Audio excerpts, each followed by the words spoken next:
Bueno, entonces en este primer video vamos a empezar con la parte de estadística descriptiva, y con lo que vamos a pelearnos un poco en este video es con cargar los datos,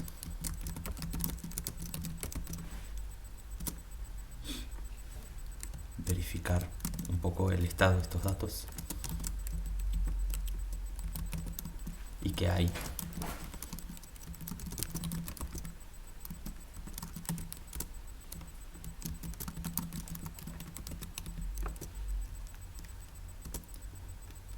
Y quedarnos con algunas variables del dataset.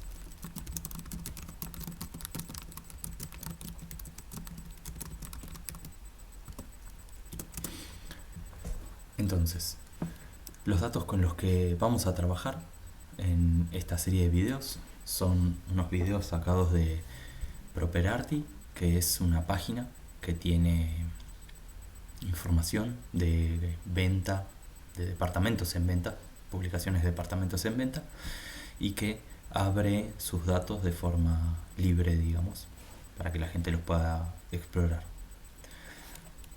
Entonces lo primero que vamos a hacer es cargar los datos. Esto lo vamos a hacer con la función readCSV. Y acá ya tenemos el archivo a mano. Fíjense, yo acá tengo todos los otros notebooks asociados a esta parte de la materia, que es importante que ustedes puedan trazar un camino, digamos, desde el script en el que están parados, y siempre está bueno arrancar paradas en un script para poder alcanzar el archivo. Tener en cuenta, digamos, desde dónde se va a correr ese archivo. Entonces, fíjense que en este caso yo estoy parado en la carpeta de estadística descriptiva, que es donde tengo esto guardado, y adentro de esta carpeta está este archivo CSV. Uno puede tener los archivos en otro lado, no hay problema con eso. Lo importante es tener en claro desde dónde se va a correr el script y cómo alcanzar los archivos desde ese lugar. Entonces, con este comando cargo los datos, y ¿qué es lo que obtengo? Obtengo un data frame. Bueno, tarda un poquito porque el CSV es bastante grande, por eso va a ser útil quedarnos solo con una parte del archivo. Estoy tomando un café. Entonces, tenemos el data frame. Quizás recuerden de los videos de presentación. Con el signo pesos podemos acceder a la información que hay en sus columnas. Y después, para explorar qué es lo que hay en el data frame, tenemos varias opciones. Vamos a ir viendo algunas de ellas. Bueno, lo primero que uno puede querer hacer es imprimir el data frame en pantalla, ¿no? Eso sería lo más directo.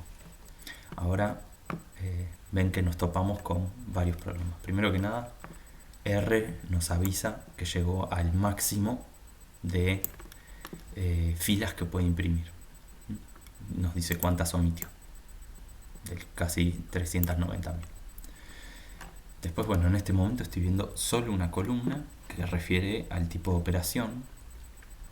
Después tengo que subir hasta poder ver en qué parte del data frame estoy parado. Esto es el tipo de propiedad, el título. Tengo que ir subiendo, fíjense, ya vamos viendo que hay un montón de valores NA en este objeto. Bueno, tenemos el precio del periodo, etcétera. El punto es que esta forma de verlo es bastante incómoda.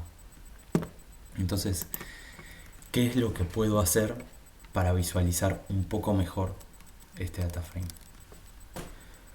Bueno, lo primero que puedo hacer es usar la función head, que lo que nos va a dar es un pedacito del data frame en términos de filas, ¿sí? En vez de pedirle a R que imprima todo, le pedimos que imprima solo algunas columnas, y entonces hay algunas filas. Y entonces ahí lo que vemos es un pedacito del data frame que ya se vuelve algo un poco más legible, sobre todo para poder explorar qué tipo de variables hay en el archivo. Entonces acá sí vemos que tenemos un ID de cada publicación, bueno, de qué es lo que se está publicando, que son propiedades, cuándo empezó la publicación, cuándo terminó, qué día fue creada, la ubicación geográfica de la publicación, ¿no? El lugar en el que está ubicado lo que se está vendiendo, el país, la ciudad, algo que podemos interpretar como el barrio, comuna, o sea, algo de menor escala que la ciudad, y después información que ya empieza a referir a las características de la propiedad, el número de habitaciones, el número de camas, de dormitorios, el número de baños, la superficie total, la superficie cubierta, el precio, la moneda en la que está indicada ese precio y algo que refiere al periodo en el cual se cobraría ese precio, la información, el título de la publicación, el tipo de propiedad que se ofrece y el tipo de operación bajo el cual se ofrece, ¿sí? Entonces lo que vemos es que con el comando head, vamos a volver a abrir esto, podemos ver un pedacito de los datos sin tanto problema. Otra cosa que puede ser útil para poder tener una idea de qué datos tenemos es usar la función callnames, que lo que nos va a dar es los nombres de las columnas del dataset que cargamos, ¿sí? Y acá viene una pequeña digresión sobre cómo es que están separados estos datos, ¿no? Acá vemos que tenemos varias columnas, pues los nombres los vimos recién. Me interesa que tengan presente cómo es la pinta del archivo. En este momento algo que podrían hacer es ir al archivo y abrirlo y ver qué pinta tiene en efecto. Lo que voy a hacer yo, en cambio, es leer la primera línea del archivo. Acá lo que estoy diciéndole es: lee las líneas del archivo, este archivo, y cuántas líneas. Y fíjense que ahí lo que me muestra R es cuál es la primera línea del archivo, y lo que vemos es que es un archivo separado por comas, ¿sí?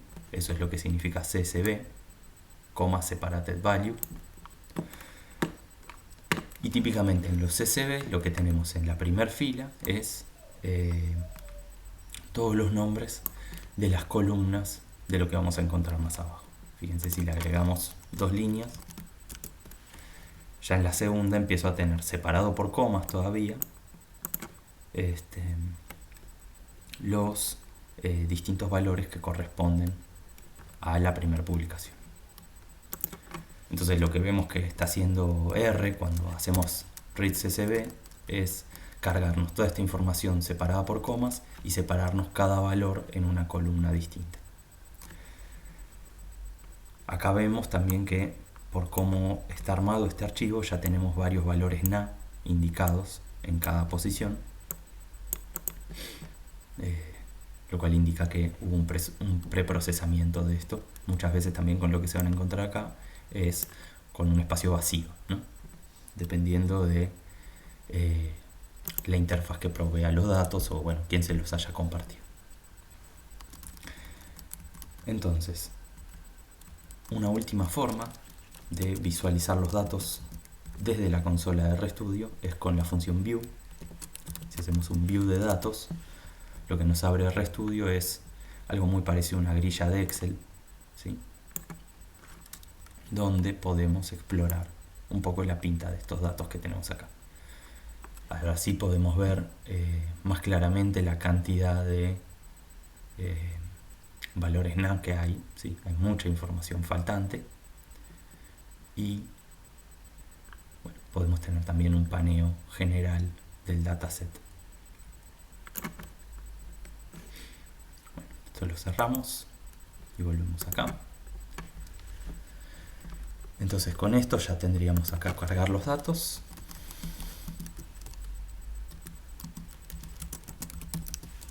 Y bueno, un poco de lo que es verificar qué hay en los datos y cuál es su estado, lo tendríamos hasta acá. Lo que vamos a hacer ahora es quedarnos con algunas variables que nos van a servir para los análisis que vamos a hacer a continuación.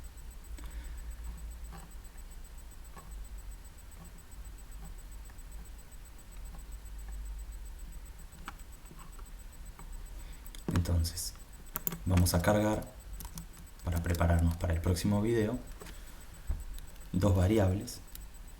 Una va a ser la superficie. Vamos a mover esto acá.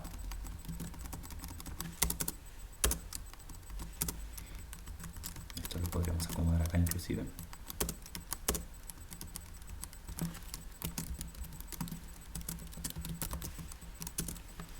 Algo que no se me ocurrió mencionar, pero bueno, también uno podría mirar esto, ¿sí? Para tener una idea de los datos. Cuántas filas hay, cuántas columnas hay, ¿sí? NRow y NCol me dicen número de filas y de columnas en los datos. Y entonces así también tenemos una idea de el tamaño del dataset que estamos mirando. Esa información también aparece acá, ¿sí? Fíjense, nos dice que tenemos, bueno, toda esta cantidad de observaciones de 24 variables que serían las columnas del data frame. Entonces lo que vamos a hacer ahora es quedarnos con algunas variables de este data frame. Como les decía, nos vamos a quedar con la superficie y con el tipo de propiedad. Entonces, ¿cómo me quedo con la superficie? Bueno, lo que vamos a hacer acá es sencillamente capturar el vector de superficie total. Y para propiedad, con lo que nos vamos a quedar es con el property type. Ahora, si se fijaron, los datos que tenemos, si miramos por ejemplo el L1 que nos indicaba el país, y hacemos una tabla de esto, o podemos hacer todavía no una tabla, pero es un unique, vemos que hay varios países en los cuales están las publicaciones que estamos mirando, ¿sí? No son todos de Argentina, ni de un solo país. Entonces es muy difícil compararlo así, a lo loco, en principio. Entonces, lo que vamos a hacer es solo quedarnos con datos que sean de Argentina. Vamos a hacerlo así. Vamos a poner este país. Y lo que vamos a pedir es que los datos en la posición L1 sean de Argentina.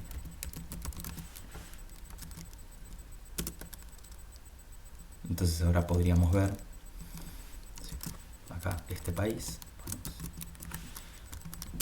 y lo que vemos es que solo nos estamos quedando con este indicador con datos que sean, bueno, de Argentina.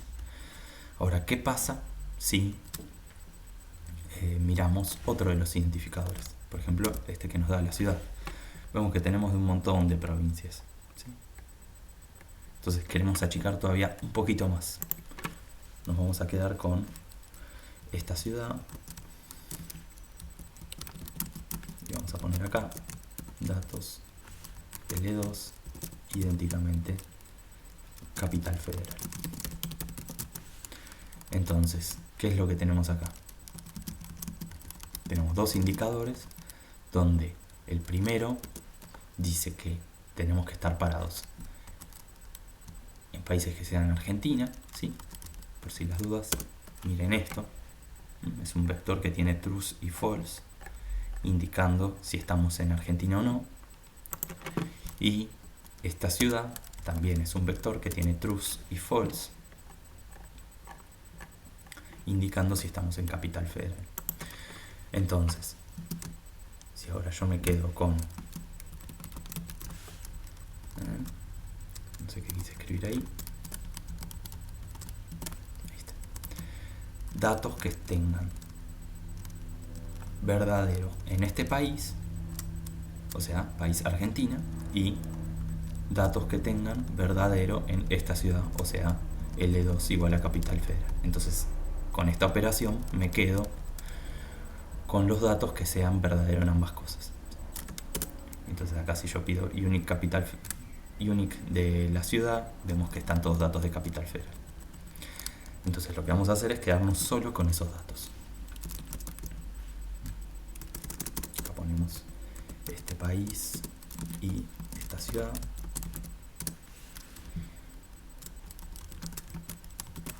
Y acá lo.